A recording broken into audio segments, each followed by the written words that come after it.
Hello guys! Hello, this is for Fire Sign Leo, Aries, Sagittarius. Welcome dito sa aking channel. Kapalaran 888. Welcome. Alamin natin kung anong messages, vibration, gabay energy para sa lahat ng Fire Sign. So this is general weekend reading para sa inyong lahat. So Fire Sign Leo, Aries, Sagittarius. Ano ba ang message na kailangan nyong marinig? This is 37, poverty. 7-3 is 11 na siya. So sinasabi ng baraha, doon sa mga Fire Sign Leo, Aries, Sagittarius na you are suffering financially, maraming utang, maraming bills, maraming mga issues, whatever man, sinasabi ng baraha sa'yo dito na posibleng matatapos na yan.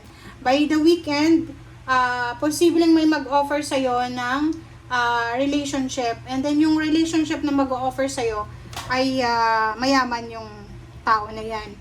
Or, sinasabi ng baraha sa'yo dito, Fire Sign Leo, Aries, Sagittarius, na sa pamamagitan ng pag-aasawa, pagpapakasal, or pagkakaroon ng relasyon na, or magkakaroon ka ng relasyon na mayaman, or financially stable, pwedeng yan yung maging sagot sa paghihirap mo. Okay? So, hindi ko alam kung bakit ganyan yung message mo. Alright. Transformation. So, may magbabago sa buhay mo, Fire Sign Leo, Aries, Sagittarius. Mayroong magsisimula. There's a magic, there's a change, there's a transformation na posibleng darating sa'yo. So, embrace it. Pwedeng yun na nga, isang love offer, isang marriage proposal, ang posibleng ibibigay sa'yo. And then, that proposal will help you na makaalis ka sa kung ano man na financial problems or kung ano man na paghihirap na pinagdadaanan mo. Alright. Or possible siya na ikaw, like may asawa ka, posibleng yung asawa mo matutulungan ka na makaraos sa kung ano man na problema, or ikaw, yung asawa mo ay matutulungan mo siya sa mga problema niya financial. Okay, Four of Clover. Dito sinasabi ng barahan na there's a success coming. 'Di ba? Transformation. May magbubukas nasa yung kamay yung susi. Okay? Ikaw yung magiging rason para mabuksan yung success na ito. Okay? So, yun. Let's check.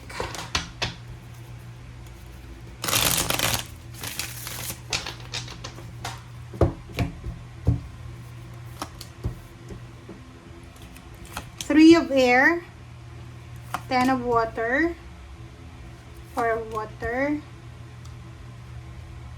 Okay, kung makikita nyo dito guys, sinasabi ng baraha sa'yo na posibleng ikaw to or ibang tao, meron ditong nasasaktan, sobra siyang nasasaktan kasi pwedeng ginawan siya ng hindi maganda, so kailangan niyang kalimutan yung sakit na naramdaman niya, or pwedeng ikaw yan, pwedeng nagsisisi ka kasi nakasakit ka or whatever man, or pwedeng ikaw yung nasaktan. So, the other way around.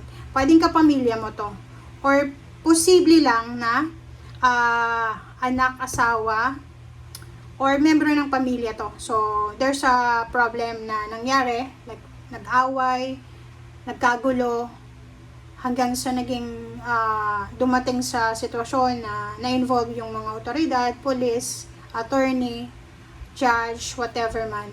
And yung family nasira siya. So either nasira yung family. But now, sinasabi ng baraha sa'yo na posibleng maayos siya. There's a reconciliation, there's a forgiveness, there's a healing. And, or maybe ikaw to, you're waiting for the forgiveness or you're waiting for the reconciliation.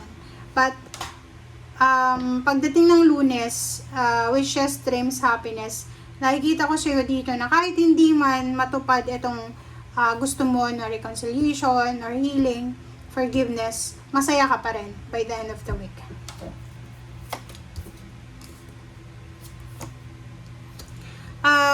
Nakikita ko sa'yo dito, meron ditong Fire Sign Leo, Aries, Sagittarius na posibleng naghahanap ka ng trabaho. Busy ka siguro sa pag-print out ng mga CV nyo, resume, biodata, or kung ano pa man.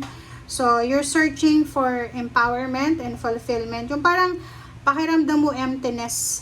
May emptiness empty Parang nakikita mo na yung ano, yung 2 linggong ito, marirealize mo, there's a realization na napaka-unfair ng lahat, 'di ba? Unfair ng mundo.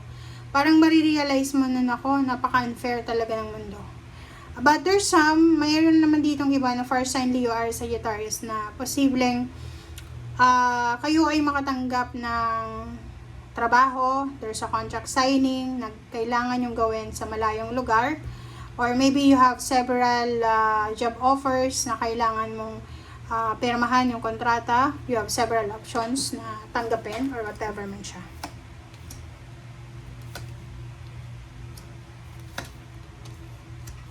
Okay, so kung ano man na restrictions, ayun nga, diba, sabi ko sa'yo kanina, may mga issue na nangyari sa pamilya or sa loob ng trabaho or sa komunidad na pwedeng nagdala sa'yo sa restrictions, entrapment, kumbaga nagdala sa'yo sa kalungkutan. And now, sinasabi ng barahan na oras na para alisin mo, oras na para tapusin, oras na para makaalis ka sa kung ano man yan na masamang panaginip, masamang sitwasyon, and tapusin mo na. Yun yung sinasabi ng baraha.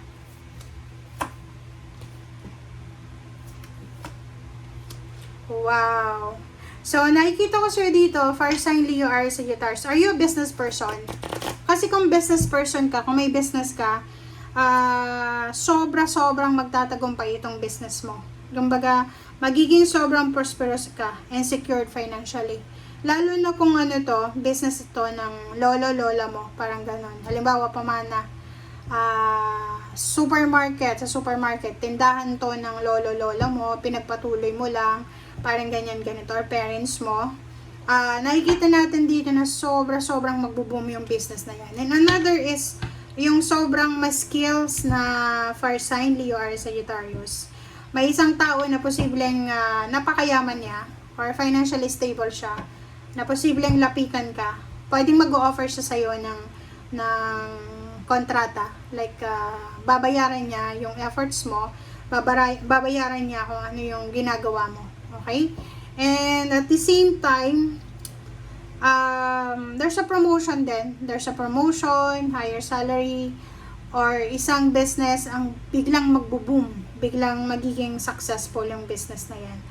Or kung ikaw medyo may edad ka na, tapos ngayon retired ka na, yung gusto mong gawin nung bata ka pa, ay posibleng gawin mo siya ngayon. Kumbaga, ibabalik mo kung ano yung interest mo sa buhay. Okay? Thank you guys for watching, and I hope na naka-resonate kayo dito. Bye!